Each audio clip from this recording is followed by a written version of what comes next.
تب ایوب نے جواب دیا، کاش کہ میرا کڑھنا تولا جاتا اور میری ساری مصیبت ترازو میں رکھی جاتی تو وہ سمندر کی ریت سے بھی بھاری اترتی۔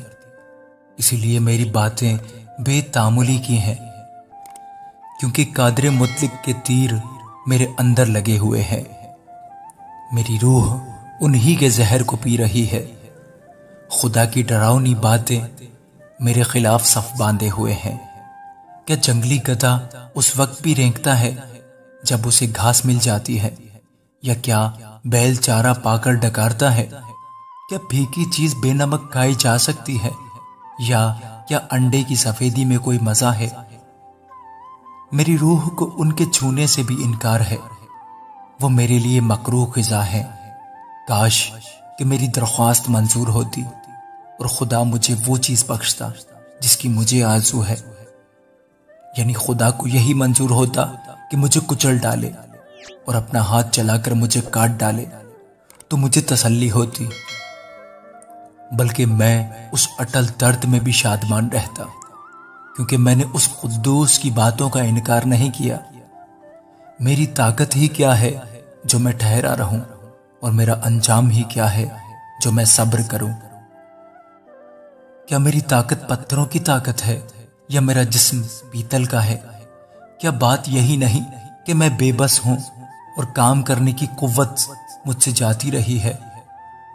اس پر جو بے دل ہونے کو ہے اس کے دوست کی طرف سے مہربانی ہونی چاہیے، بلکہ اس پر بھی جو قادر مطلق کا خوف چھوڑ دیتا ہے۔ میرے بھائیوں نے نالے کی طرح دغا کی، ان وادیوں کے نالوں کی طرح جو سوکھ جاتے ہیں، جو یخ کے سبب سے کالے ہیں اور جن میں برف چھپی ہے۔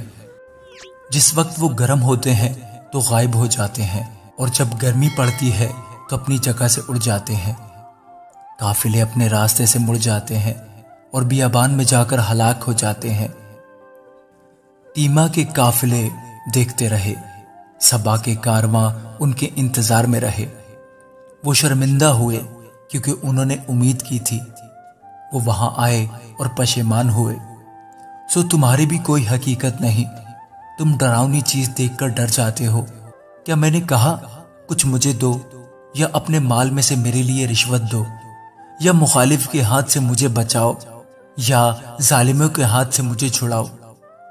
مجھے سمجھاؤ اور میں خاموش رہوں گا، اور مجھے سمجھاؤ کہ میں کس بات میں چوکا۔